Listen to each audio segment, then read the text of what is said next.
안녕하세요. 반갑습니다. 허재삼 작가입니다. 오늘 제가 여러분들께 소개해 드릴 책은요, 이영직 작가님이 지은 행동 뒤에 숨은 심리학이란 책입니다.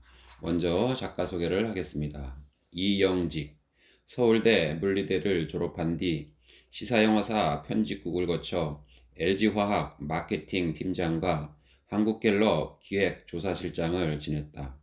현재 브랜디아 컨설팅 대표로 있으면서 경영 컨설턴트, 시장조사 전문가로 활동하고 있다.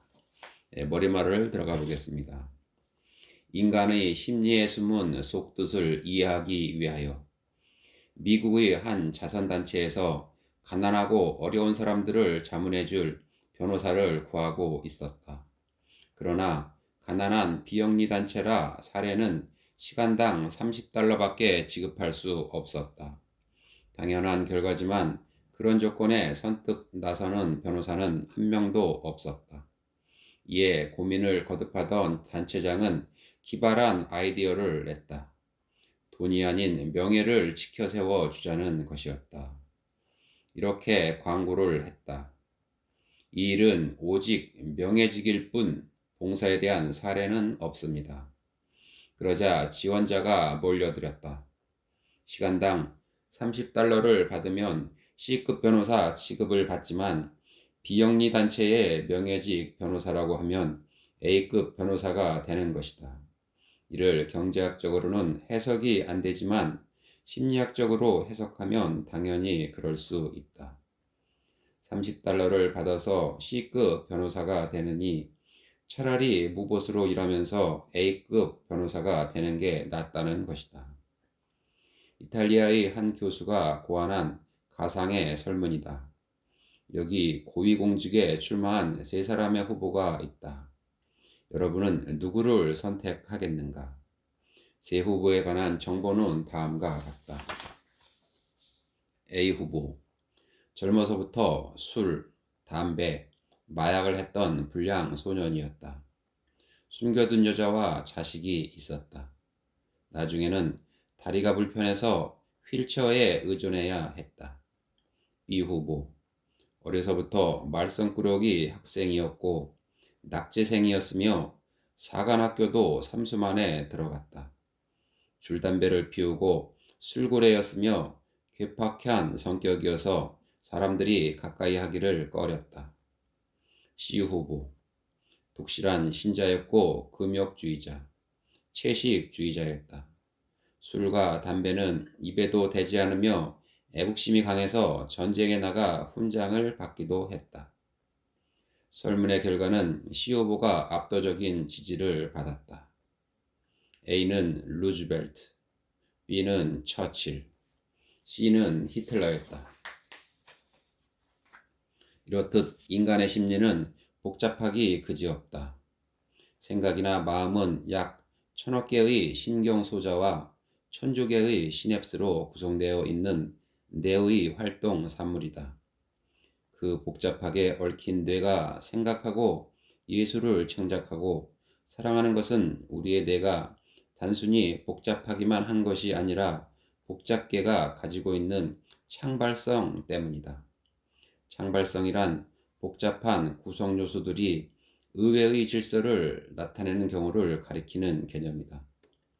마크 뷰캐넌은 사회적 원자에서 사회로 눈을 돌려 인간 사회의 현상들을 물리적인 방법으로 설명하고 있다.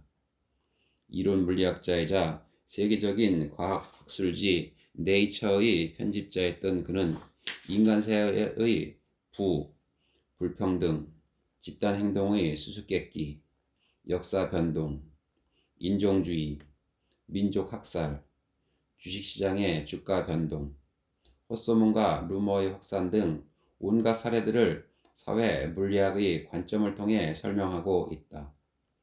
물질계가 질량과 전화라는 본질적인 특성을 통해 물질의 운동을 설명하는 것이라면 사회 물리학은 사회적인 현상들이 어떻게 일어나는가를 규명하려는 학문이다. 네, 차례를 보겠습니다. 인간의 뇌와 복잡계. 카오스와 복잡계, 행동경제학, 인간의 판단, 확증 편향과 기억, 마인드 버그와 편견, 결정장애, 기회비용과 매몰비용, 율리시스의 계약, 개념적 소비, 집단사고와 집단지성, 익명과 루시퍼 효과, 비밀 엽서 클럽, 질투의 역사, 거짓말의 심리, 통계의 함정, 심리의 전염성, 플라세보와 노세보 효과, 인지 부조화, 방관자 효과, 무드셀라와 스톡홀름 증후군, 프로이트와 성, 끼리끼리 심리, 님비와 핀피, 공진화와 평균 회귀, 관점의 차이, 편가르기, 허위의식, 위조된 기억, 에빌린 패러독스, 패거리 문화와 군중 심리, 램프 증후군, 마녀사냥의 심리, 고슴도치 딜레마, 확률과 게임 이론, 좌우의 심리. 그럼 본문으로 한번 들어가 보겠습니다. 인간의 뇌는 약 1000억 개의 신경소자와 1000조 개의 시냅스로 구성된 전형적인 복잡계다. 복잡한 정도로만 따진다면 어쩌면 우주 다음이라고 해도 좋을 것이다. 복잡계는 평형을 이루고 있는 선형계와 걷잡을 수 없이 혼란스러운 카오스 사이에 존재하는 계다.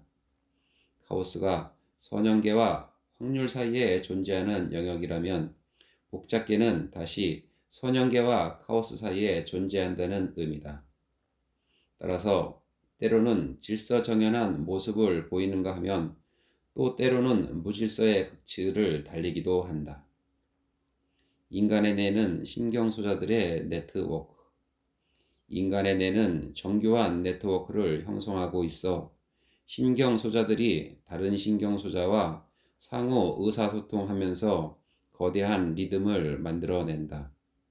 신경소자 하나하나는 단순한 깜빡임의 전기신호를 내보낼 수 있을 뿐이지만 이 신경소자망의 리듬은 우리가 보고, 듣고, 기억하고, 사랑하고, 생각하는 모든 인지활동의 기저에 자리하고 있다. 인간의 행동은 이성과 감정, 양심과 욕심, 유혹과 충동, 개인적인 습관이나 신념, 경험 등 다양한 요소들에 의해 움직이는 카오스의 세계이며 동시에 복잡계의 세계다. 카오스라고 하는 것은 그만큼 예측이 어렵다는 의미이며 복잡계라고 하는 것은 그런데도 불구하고 그 너머에는 새로운 질서가 언제든 존재한다는 의미다. 누구에게나 분노가 폭발할 때는 다음 행동을 예측할 수 없을 정도로 강렬한 에너지가 분출되지만 다시 평온을 되찾으면 이성적인 인간으로 돌아오는 것과 같다. 인간의 생각과 행동은 걷잡을 수 없이 요동치다가도 사랑을 하고 철학과 음악과 예술을 즐길 수 있는 것이 인간의 뇌다. 전자가 카오스라면 후자는 복잡계다. 복잡계의 가장 큰 특징은 다양한 요소들이 모이면 개체 하나하나에서 볼 수 없는 새로운 질서가 나타난다는 것이다. 그것을 우리는 창발성이라고 부른다. 우리가 살아가는 사회에는 수많은 다양한 사람들이 서로 다른 목적으로 분주히 뛰어다닌다. 이들이 만들어내는 궤적은 혼란 그 자체일 것 같지만 의외로 새로운 질서를 만들어낸다는 것이다. 이처럼 복잡한 인간의 생각, 마음을 이해하기 위해서는 카오스와 복잡계에 대한 이해가 필요하다. 결론적으로 말하면 카오스는 소수의 요인이 일으키는 예측 불가능한 현상이고 복잡계는 다양한 많은 요인이 연출하는 의외의 안정된 질서다. 이제 복잡계와 카오스의 세계로 잠시 두뇌 여행을 떠나보자. 기포가는 가을, 밤하늘을 나는 기러기 떼를 보자. 이들은 늘 V자 편대를 이루며 하늘을 날아간다. 여기에는 두 가지 이유가 있다. 하나는 온전한 시야를 확보하기 위함이며, 다른 하나는 앞선 동료의 날갯짓으로 뒤따르는 기러기의 힘을 덜어주기 위함이다. V자 편대를 이룰 경우 30% 정도의 에너지를 절약할 수 있다. 끊임없이 기럭기럭하고 우는 것은 서로 간의 의사소통을 위한 상호작용이다. 물고기들은 거대한 집단을 이루어 큰 몸짓의 물고기 모습으로 이동한다. 이는 적으로부터 무리를 보호하기 위한 방법이다. 말레이시아 맹그로브 숲에는 여름밤이면 수백만 마리의 반딧불이가 짝을 찾느라 빛을 반짝인다. 반딧불이도 2천여 종이 있어 같은 종들끼리만 짝짓기를 한다. 이들은 빛이 리듬을 보고 종을 구별해낸다. 몫이 복잡해 보이지만 이들은 오케스트라 연주에 맞춘 듯이 정연한 질서를 유지하면서 짝짓기를 한다. 이런 것이 복잡계가 보여주는 질서다. 주말 도심에 나가보면 수많은 사람이 오가지만 이들은 질서정연한 흐름을 형성한다. 이들이 가는 목적지는 모두 다르지만 오가는 행렬은 정연한 질서를 이룬다. 많은 사람이 건너는 다리에 음악을 틀면 사람들은 자신도 모르게 음악에 박자를 맞추게 된다. 박테리아 중에는 먹이가 부족해지면 서로가 신호를 보내 하나로 뭉쳐 마치 한 마리의 곤충처럼 먹이 사냥을 하다가 먹이 사정이 좋아지면 다시 각각의 개체로 돌아가는 종류도 있다. 이것이 혼돈 속의 질서인 복잡계다. 우리의 뇌도 수많은 요소들이 모인 복잡계지만 생각을 하고 사랑이라는 아름다운 감정도 느낄 수 있는 것이다. 이 새로운 질서를 창발성이라고도 부른다. 복잡계 이론이 새롭게 각광받는 이유도 복잡계가 갖는 창발성 때문이다. 행동경제학, 비합리적인 인간의 경제행위. 자본주의의 대전제는 인간의 이기심과 그에 따른 합리적인 행동이다. 자본주의 이론을 탄생시킨 애덤 스미스는 국보론에서 모든 사람이 자신의 이익을 쫓아서 합리적으로 행동하면 보이지 않는 손에 의해 시장의 질서가 유지되고 결과적으로 모두에게 이익이 된다라고 썼다. 상품의 효용가치와 가격을 비유하여 효용가치가 더 높을 때 거래가 이루어진다. 그러나 현실을 되돌아볼 때 과연 인간은 합리적인 존재인가 하는 의문을 지을 수 없다. 20세기 후반에 들어서면서 인간이 합리적인 소비 주체라는 애덤 스미스의 이론은 무너지기 시작했다. 사람들의 비합리적인 소비 행동을 설명하기가 점점 더 어렵게 된 것이다. 이성보다는 감성에 호소하는 상품들이 잘 팔리고 명품은 가격이 비쌀수록 잘 팔린다. 우리나라의 명품 열풍은 이제 세계적인 명품 기업들이 노리는 큰 시장이 되었다.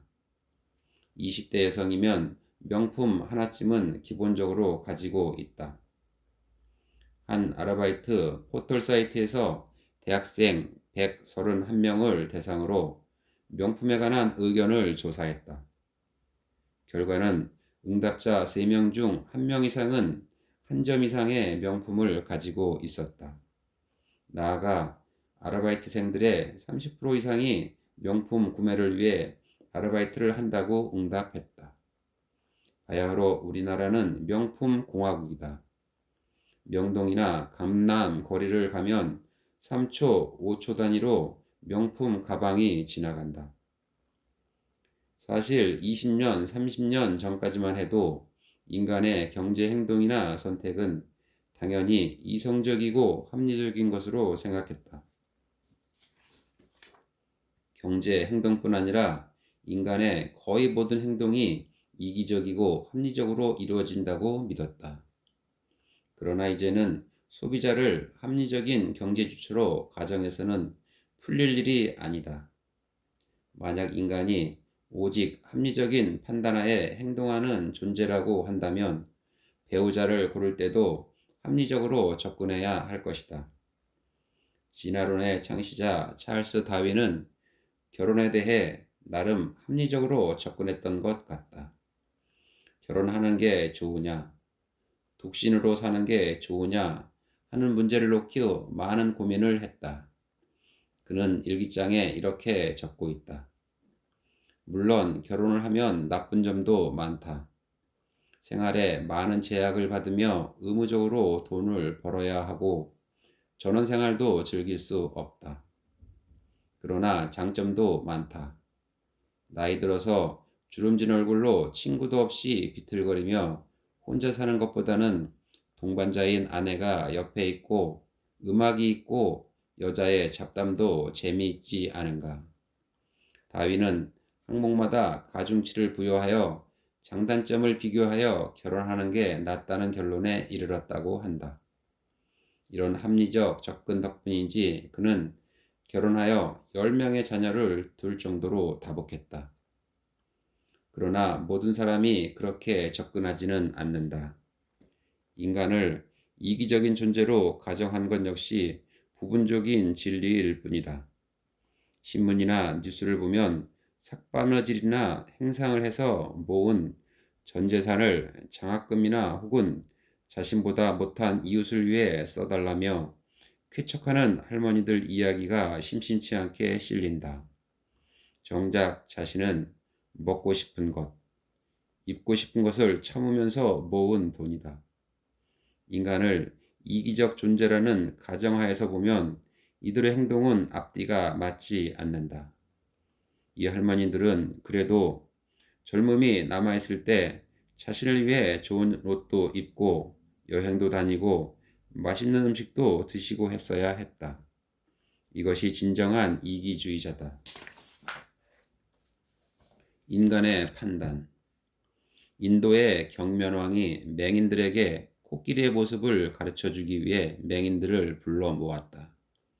그리고는 맹인들로 하여금 코끼리를 만져보고 모습이 어떤지 말하도록 했다. 상아를 만진 맹인은 무 같다 했고 귀를 만진 맹인은 키 같다 했다. 머리를 만진 맹인은 돌 같다 했고 코를 만진 맹인은 절구통 같다 했다. 다리를 만진 맹인은 기둥 같다 했고 배를 만진 맹인은 독 같다 했다. 꼬리를 만진 맹인은 새끼줄 같다 했다. 이를 고사성어로는 군맹무상이라고 한다. 맹인들은 모두 자신이 경험한 일부를 전체로 확대하여 해석하는 오류를 범하고 있다. 여기서 코끼리는 붓다를 가리키며 맹인들은 일반 다중을 의미한다. 보통 사람들이 부처님을 온전히 이해하기가 몹시 어렵다는 의미로 만들어진 이야기다. 모든 것을 경험하고 나서 균형 잡힌 시각으로 사물을 봐야 제대로 보인다. 인간의 눈과 귀와 머리는 믿을 게 못 된다. 공자가 제자들과 함께 진나라로 가던 도중에 양식이 떨어져 일주일 동안 아무것도 먹지 못한 적이 있었다. 아끼는 수제자 안회가 겨우 쌀을 구해와 밥을 지었다. 배가 고팠던 공자는 밥이 다 되었는지 궁금해서 부엌을 들여다보다가 안회가 밥솥의 뚜껑을 열고 밥을 한 움큼 먹고 있는 모습을 보았다. 공자는 깜짝 놀랐다. 제자 가운데서도 도덕 수양이 가장 잘 되어 아끼는 안회였기 때문이었다. 공자는 크게 실명하여 자신의 방으로 돌아갔다. 이윽고 아내가 밥이 다 되었다고 하자 공자가 말했다. 아내야, 내가 방금 꿈속에서 선친을 배웠는데 밥이 되거든 먼저 조상에게 제사를 지내라고 하더구나. 네, 오늘 저는 여기까지 마치고요. 다음 시간에 다시 뵙겠습니다. 감사합니다.